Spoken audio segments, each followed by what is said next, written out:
Hi, Wallflower Diaries. Welcome back to episode 2, where I'm here speaking with a dear friend of mine, Mariola. She's a world traveler, a total spiritual goddess, and I'm so excited to pick her brain and share with you all her little drops of wisdom. It's going to be fun. Welcome, Mariola. Thank you. Thank you for having me. My pleasure, my pleasure. We usually just start out by Mhm. discussing a bit of about who you are and what brings you to Miami. You have a really cool story, so I'm excited to share it with everyone. What brings you to Miami, and where did you grow up? And Oh my gosh. Well, what brought me to Miami, I came here for the first time when I was a kid, but when I moved here, I was 17 and I had just finished high school. And there was a time that I was like, I need to get a career and make myself something great in life. So um, my mom lived here at the time, so I decided to come to Miami at the age of 17. Fast forward so many years, and I studied here at the University of Miami. I lived in Boca Raton for a while. Then after graduating, I moved to Los Angeles because I studied film and photography. So that was amazing. But I ended up coming back here because of work and a relationship. And so I stayed in Miami for a while, and I was working in my industry until one day I decided to turn the page and change it all and go and travel the world. And I did that for 2 years. So yeah, I'm here now. I just got back about three and a half, 4 months, and I'm super excited. This is you have to leave Miami to realize how much you love it. It's like this beautiful sunshine, wearing short sleeves as we are right now, and and the rest of the country and so many parts in the world are freezing right now. We're just yeah. I just came back from Utah, and it's just crazy how a 4-hour plane ride you can feel like you're in a completely different country. Yes, yes, no, It's and it's absolutely wait a tall. minute, 4 hour flight, you said? Yeah, if you'd over 4-hour flight to. Yeah, and it's like a complete, and plus Miami, to me, it's my ideal place at the moment. I could not be happier to be here because, I love a cosmopolitan type city, and it's always, you have Europeans and Latins and, Americans. So it's just like a melting pot of so many cultures. And I'm so happy, especially living here at the beach that we're so fortunate to be at. It's a beautiful feeling just to wake up and be like, oh, maybe I can go and dip in the ocean for a little bit. And Yeah, it's amazing. Miami is so much more than I ever imagined. It's just, as you said, there's people from all over the world living here. It's so multicultural. There's so much going on. There's something here for everyone. It's a really special city. And I heard the other day that it's actually the entrepreneurial capital of the states at the moment. Like even oh wow, nice. like Silicon Valley and everything. Like apparently it's just booming with all this creativity, and it's just I don't know, it's so cool. I'm so It is popping. It has been growing. When I was telling you, when I went to Los Angeles, I was escaping Miami because it was stagnant for a while. I felt the energy was not moving as fast as I needed at that time, because now I try to seek for the other side. But at that moment, I wanted the speed of a bigger city, or LA or New York, and Miami didn't have it.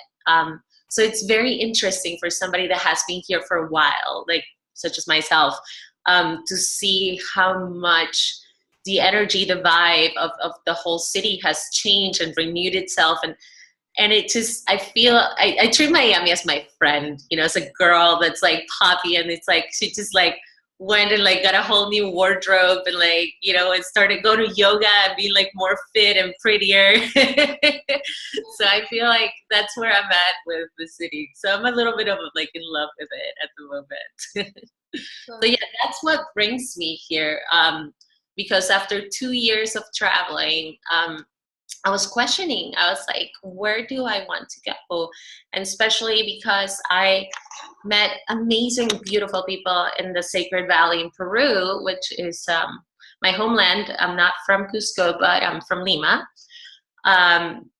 So I just like fell in love with the Sacred Valley. And after that, I was like, where do I go? And like, it's such a blessing to being able to pick and choose anywhere in the world that you want to be. So first of all, I'm like super grateful for that. But, you know, having the opportunity of doing it, I was like, I think I will go back and I'll be happy there. So I found my niche. I found an amazing like group of people and like friendships and such as yourself that life and the universe is placing upon me. So I could not be happier. But, so yeah, that's what brings me here at the moment. So and family, a little bit of family and brother. It's always nice, like you're living with your brother, who is actually the person who introduced us, and it's just so cool how, you know, he's done traveling as well, and he's got his own thing going on, and you've just come back, and you just appreciate your family and your home so much more after you've been away for so long. It's really especially after being far from like home in Peru, which is like where most of my family is. You know, like I come back here and it actually feels more like home to me. So it's a very cool dynamic. Yeah. I have a few different homes. I feel like I have homes like all over. Right, all over the world. That's like the beauty of being a traveler. You have like so many little families everywhere and so many gorgeous people that you've connected with. Yeah. Absolutely. In saying that, so how did your wanderlust start? Like, what was the catalyst moment that you just decided, you know what, I need to change it up. I need to go traveling. What was that pull for you? Well, you know, even though I love to be like bubbly and happy and happy-go-lucky and everything, there comes a time when you need to be serious. But there came a time in my life when I was not happy. I wasn't happy. I wasn't feeling fulfilled. I was doing everything that I was supposed to do, yet I could not find this peace of mind and being and just being at the moment, enjoying myself. And I had all of everything around me to be happy. But I found myself questioning everything. And so I had a moment where I needed more. And I did the UPW, which is the Unleash the Power Within with Tony Robbins. I had so many other resources. And that spiritual resources and books and guides and plants and medicine, so many like beautiful things that started entering my life that had me question my consciousness, my mindfulness, and my openness to the world. And I wanted to get out of the cocoon and finally like become this butterfly that I knew I could be. You know, I wanted to express myself to the fullest.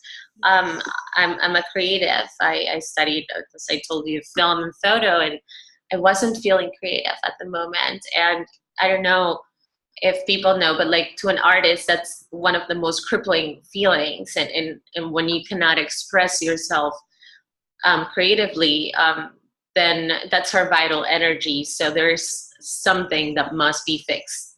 So after looking inward for a while, I decided to question, and not only question, but finding solutions. How can I give more? I mentioned the UPW because something that stuck with me when I did it was when Tony said, what are you giving to the world, you know? and I was not sharing my gifts. I was not sharing my love. I was not sharing my light.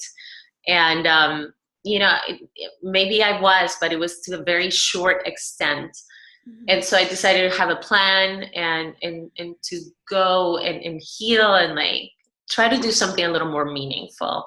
And that's when I decided to go and volunteer in Peru. I decided to go back to my motherland. I it's like there's this saying that's like you better start at home. Yeah. So I started cleaning house, and I went there and I met an amazing, gorgeous, gorgeous group of people that they have become my dearest friends up to this date. And just being with children, realizing how happy they are with so little, how important it is to value, to be grateful for everything that we have, for everything that we encounter, for everybody that enters our life, whether it's a lesson or a blessing. So when I was with the kids, I started volunteering, then I coordinated for a little bit, and they started calling me like Mama Mariola, because first I was like the teacher, then they're like, I became like closer to them.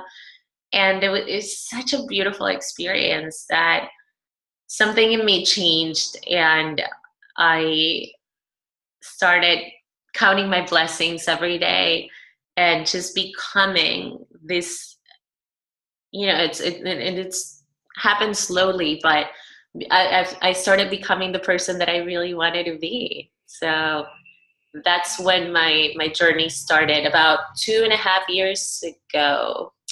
Yeah. Wow. I'm glad, hey, when you're having fun. Yeah, right? It does fly. I just realized that I had a moment to pause. Yeah.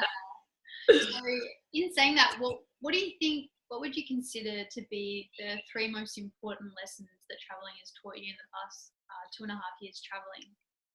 The 3 most important lessons. That's funny because I was writing about that. First, it was that I learned of attachment will bring you nowhere. Yeah. And why do I say this with traveling? How do I put them together? We attach to not only people, situations, jobs, titles, but we also attach to things, to material things, and to spaces, to places, to circumstances, to a car, to a grocery store, to routines, to so many things. We're these free, beautiful beings, but yet we choose to put chains all over ourselves and not be truly free. So I realized that I wanted to get rid of all this weight that I was carrying on top of my shoulders. I wanted to open myself to new opportunities. I wanted to become a child again and like be amused by so many things. I wanted to see everything for the first time and taste things for the first time and meet people, learn cultures, learn about languages, and what do they do, how do they do it, and simplify, really. So traveling to me represents all of that because it forces you get into the most ideal situations. You meet people that you're vibrating with, that you're like on the same frequency with, that you're enjoying life with. You're creating the most beautiful memories that you will carry with yourself after you're gone of this life. And you have to let them go. Mm-hmm. And to me, that moment is magic. Letting go of that, because it doesn't matter how pretty it is, it can get prettier. Yeah. And it doesn't matter how ugly it gets, because it'll change. So that part of letting go was huge to me. And another thing that I've learned is to trust. I I've traveled alone, as you have. So I was a little scared at first, and then I realized that the more I trusted, obviously one has to, and that brings me to the next one, which is self-awareness. Um, but trust was so important, because if you don't trust, you're not going to have a good time. True. You must trust people around you. You have to be very cognizant of your surroundings.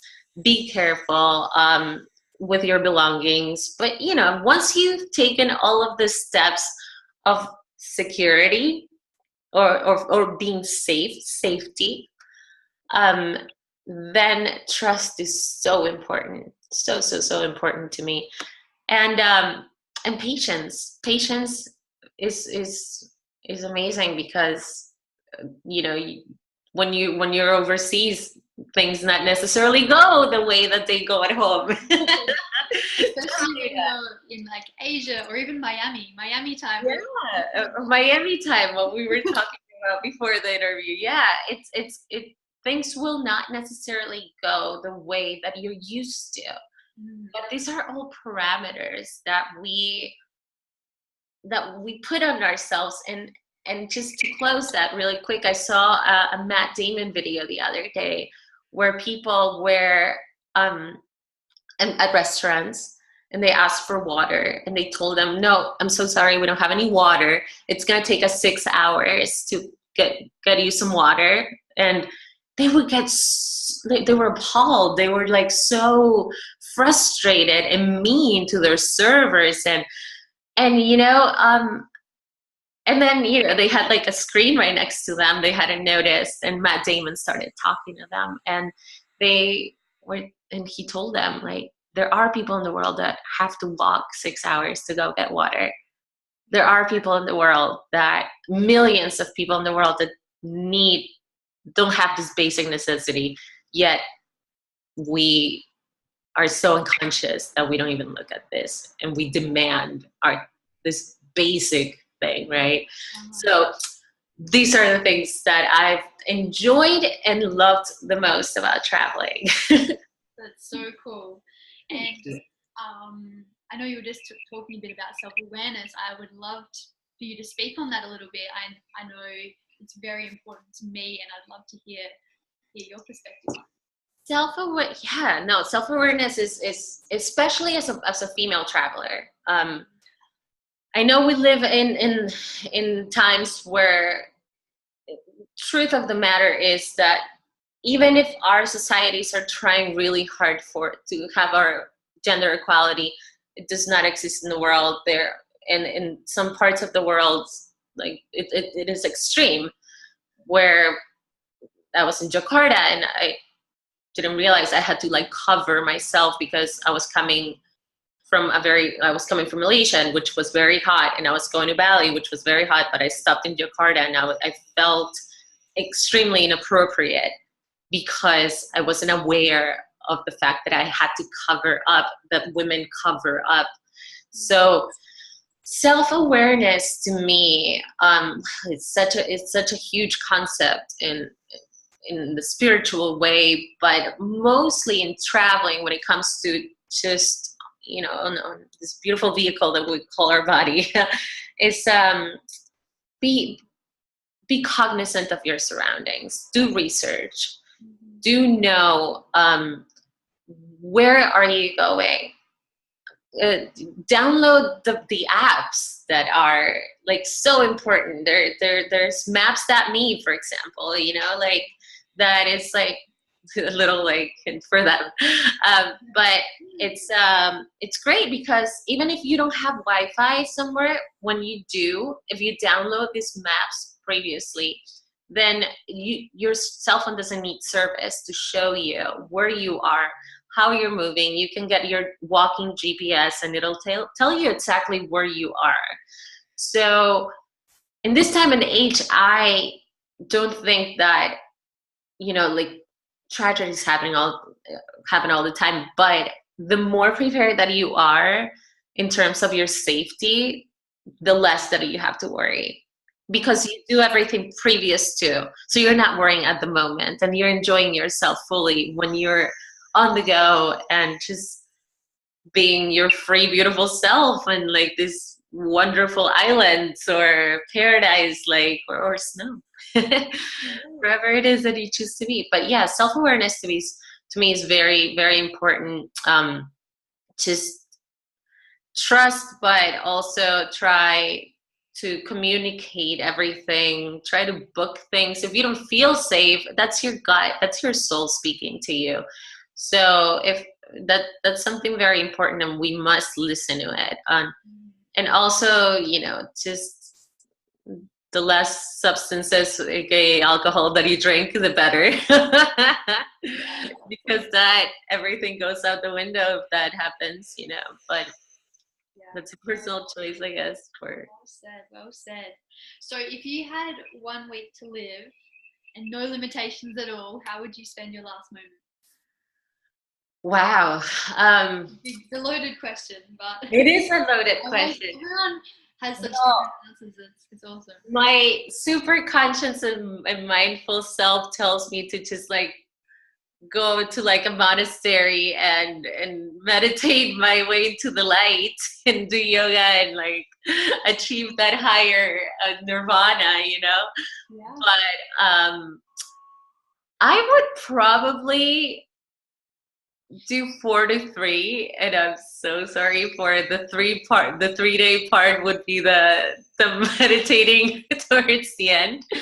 But I would go and explore all the places that I still want to see in the world.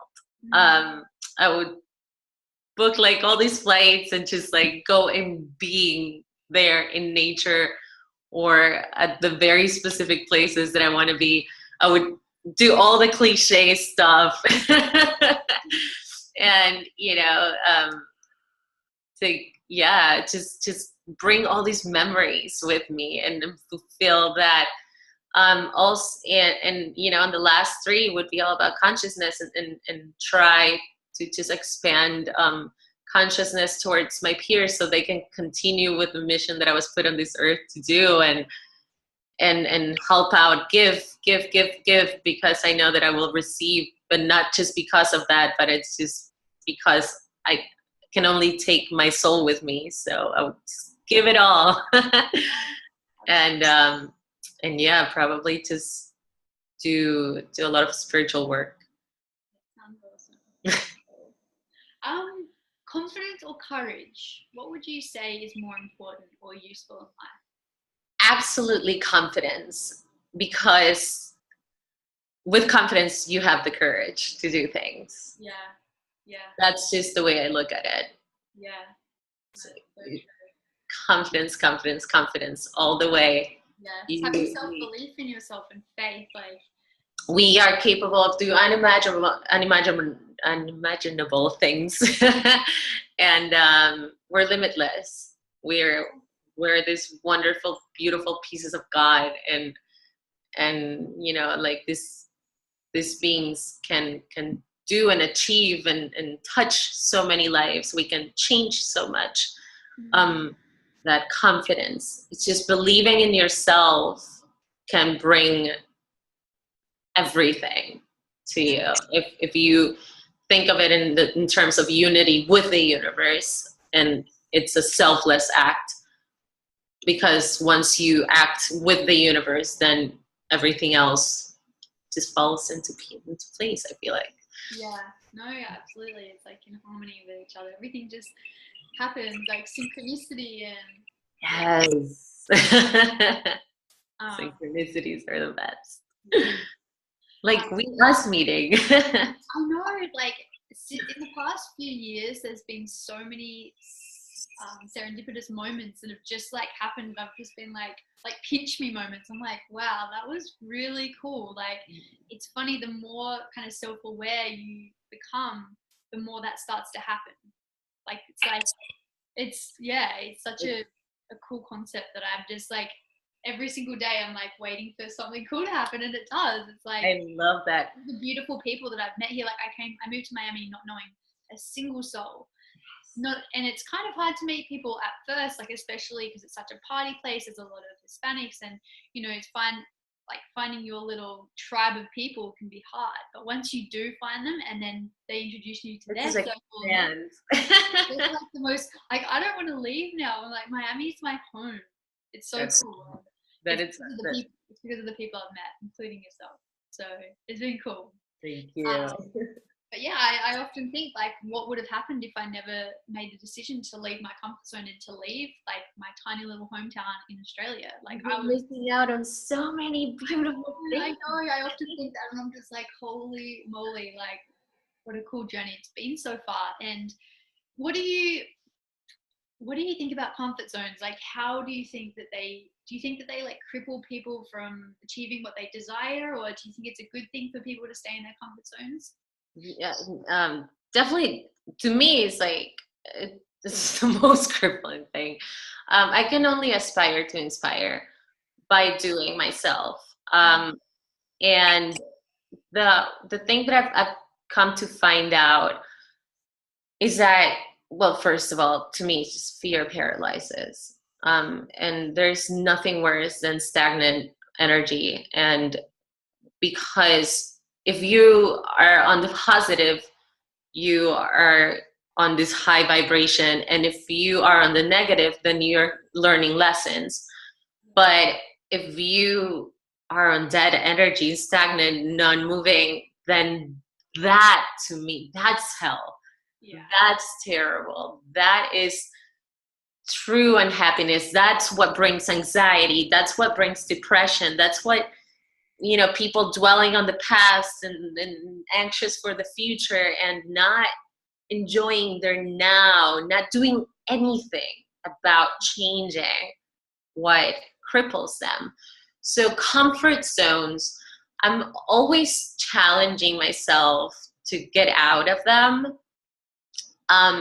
By saying this, by no means do I want to encourage people to run away either, because and this is like when the nerd in me comes out, and it's like, that's why I love mathematics, because it solves problems and sacred geometry, but that's another interview. But if we stay stagnant, then we're not doing anything. We're actually creating a resistance towards those patterns and programs that we have been embedded with. And we run on this software that is always just trying to be like, I feel like it's like a robot detecting something that's like, but it's just fear. It's just fear. And once you overcome that fear, you look at it and it's like, it wasn't that big of a deal. It was actually, I had an amazing time, but I had to get out of this to see it. Yeah. So to me, openness is a key word. If you open yourself to new opportunities, to new people, to new circumstances, places, and just getting out, getting rid of what no longer serves you, and leaving that comfort zone, because a lot of times, and most times, they not necessarily make you happy, but you're scared of seeing the unknown. And the unknown is just light. It's just you. You can, we have all the opportunity to recreate ourselves every morning. Absolutely. Every day is a brand new day. And so what would your strategies be for kicking fear to the curb and breaking through that comfort zone? Maybe that first initial thought, like when fear comes up, what would you recommend doing? Recognition. Recognition. And I mean, and this is something that I do because I truly believe in it. And I actually have the book right next to me. I recur to the power of the I am, which is taught by the Ascended Masters and Saint Germain. And that gives me all the strength in the world, because there's nothing more powerful than I am. Mm-hmm. And there's nothing that I want that I won't achieve. Yeah. And so when fear comes, like for beginners practice, I would say, think about everything that you've achieved, everything that you've overcome. Put yourself in a powerful posture. Place yourself in a powerful mindset, and place yourself in that moment where you have delivered or being the best at what you do. And just by placing yourself in those shoes that were your own shoes, your everything, your mindset, everything, your feet, everything's gonna be out the window. Everything's just get rid of it. You won't even try to get rid of it, but just by placing yourself there, it will leave. Mm-hmm. Because you will be sure of yourself. And that's why I said confidence. Yeah. Because confidence is sexy. It attracts. Yeah, absolutely. It goes a long way, like in everything in life, in your job, with your partner, with your children, with your, whatever, meeting new people. Like confidence is just key, really. And it starts within yourself and believing that you can do something. To me, the perfect balance, one of the formulas is confidence and kindness together. Yes, absolutely. Knowing that we are a part of a greater being, and that we are all unity, and to being kind with oneself also, because the recognition is one thing, but also we need to know and be empathetic with ourselves, and let our body feel this emotion, but give it like a super short deadline. I'm gonna allow myself to feel like this for just 15 minutes, 10 minutes. I'm gonna because we cannot suppress this. Otherwise, it's just gonna like come back and come back and come back. Acknowledge it, feel it, but know that you can go forward. Yeah. That's my strategy. No, that's great. It all starts in the mind, and priming yourself for, like Tony Robbins. That's another great thing that I learned at that UPW only a few months ago. Is just priming yourself every single morning. Like even Tony Robbins has to. He's been working on stage with thousands of people for 40 years, which just blew my mind. Like he is an absolute just guru. Like I was just in awe of his energy, his presence, and on stage in front of so many people. And he still every single morning has to prime himself. So that means you have to prime yourself. Like you have to do it yourself. You have to make things happen. If you want things to happen, you have to work for them. Yes. No, his presence is something else. Amazing. What a beautiful being. Yeah, very special human. So what would you say your superpower is? One of, I'm sure you have plenty, but I say my superpower is my smile. I love smiling. I love giving people happiness, and a smile can change somebody's day, just by sharing that with them. That's one of the things that I try just to portray and gift every day. That's just kindness and smiling. And when you smile, not only with your teeth, your mouth, your soul, like when you look into it, like another person's eyes, and you share that, it's a soul connection. So that's that. And yeah, I want to leave it as very simple. No, absolutely. And it doesn't cost anything. Kindness does not cost a thing. Like I really go out of my way to smile at people and to say hello, and like just to you never know. Everyone's fighting their own battle. You know, you never know. Even at the supermarket, I'm like that girl who's like walking around Whole Foods, like super happy, like saying like, oh, like asking people questions and stuff, because I don't know, I feel like in cities it can get so lonely, like, and you would never know that someone's lonely and you might make their day. So I love that. That's a really cool, it's a really cool superpower to have. Never change that. So what advice would you give someone who's seeking more abundance in their life, but they're not really sure like where to start? They're feeling a bit stuck in life. Well, if they feel like they're stuck, get curious.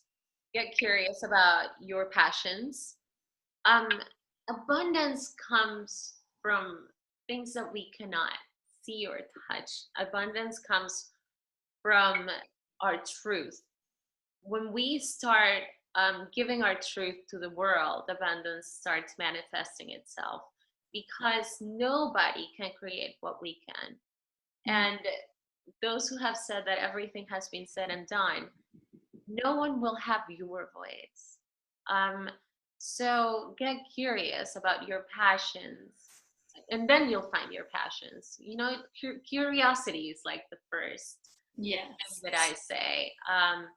Get curious, and then you find something that you're passionate about. And once you find that, make a plan to concisely create something with that.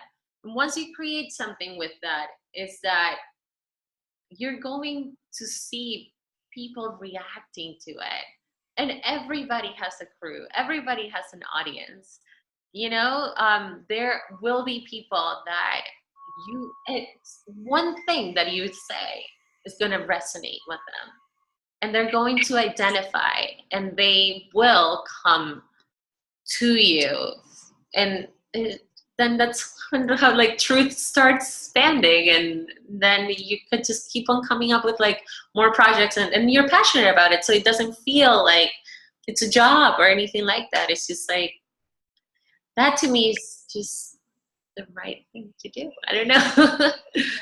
Does that answer the question? I think. Yeah. No, totally. I think curiosity that's like the best answer. It's just life. Yeah, you should be curious about, not you should be like, but you should find pleasure in curiosity. Like that's how you keep growing. You know, like I can't remember whose quote this is, but it's like, if you're not growing, you're dying. Like that's just as simple as that. It's crazy, but it's really true. If you're not like feeding your mind and exercising your body and giving it everything that it needs, just these basic needs, then you're slowly dying. Like Also, abundance is sometimes people do not realize that they're abundant in scarcity as well. You know, we're programmed to think that things are too expensive. We are programmed to think that there are so many programs that bring us to like not having. And abundance is not only the material things. You know, we can be abundance in peace. We can have abundance in peace. And it's funny that you say this, because I'm reading this book that's called Cosmic Coin, and it talks about the internal richness. And this internal richness, this internal wealth is what really manifests everything on the outer part, on our human world. And to me, abundance must start inside, and then it will manifest. We can say mantras about it, but abundance really works once you connect with your purpose and the collective purpose. And once you know that what you're doing will serve others, then the universe continues giving it to you, because it's recognizing that you have that natural flow of that unity. So it's a super great book that I'm reading. It's actually, I have it next to me because I'm reading it. I have it in Spanish, but it's called Cosmic Coin, The Supreme Wealth. Oh, that's so cool. Yeah. What advice would you give your 15-year-old self? relax and enjoy the ride. Totally. Hey, it's such a Be groovy or leave, man, like Bob Dylan would say. um, I would just tell me you're capable of doing everything you want, and I would just give myself a lot of like love and so many people just think of their life lessons as mistakes, but I just see them as lessons of growth. So I love my 15-year-old self because she was so curious about so much, and once I've achieved everything that she wanted, she's happy in me still, So I would just say, relax, everything will be okay. Everything will be fine. You will get everything you want. so cool. What are your favorite mantras or words of wisdom or quotes that you live by? Well, one of my the I have so many with the I am that I always say. Radiate light is one that I have to remind myself, even on my darkest moments. And there's one by Oprah that I loved, and I actually wrote it down because I want to say it verbatim. Um, that is, she says, I want to fulfill the highest and truest expression of myself. I want to fulfill the promise that the Creator dreamed when he dreamed the cells that made up me. That's amazing. Wow. So that's something that I always writing in every journal and everything that I have in front of me. I'm always trying to say that mantra because it resonated with me so much, and I admire her as the rest of the world does, I feel like. But just because of her courage, of everything that she's undergone, and she's known how to excel and overcome the most traumatizing things that can happen to a human being. So Absolutely. that mantra stayed with me for sure. So cool. Very, very cool. Awesome. Well, thank you so much for joining us, Mariola. It's been very enlightening as usual. And where can we follow your journey on social media or? I am on Instagram at Mariolita, Maryolita. It's a little weird if I don't say it. Yeah, on Instagram is the best way to follow me. Sounds good. I'll link that up in the I will be announcing what's coming there shortly. So stay tuned. Yay. So excited. Thank you so much for having me. It's been a pleasure. You're this beautiful beam of light. Thank you so much for being in my life and for allowing me to express just a little bit of consciousness, mindfulness, and love. Yeah, absolutely. Thank you so much. Have a beautiful day. You too, my love. Bye. Bye bye. Thank you.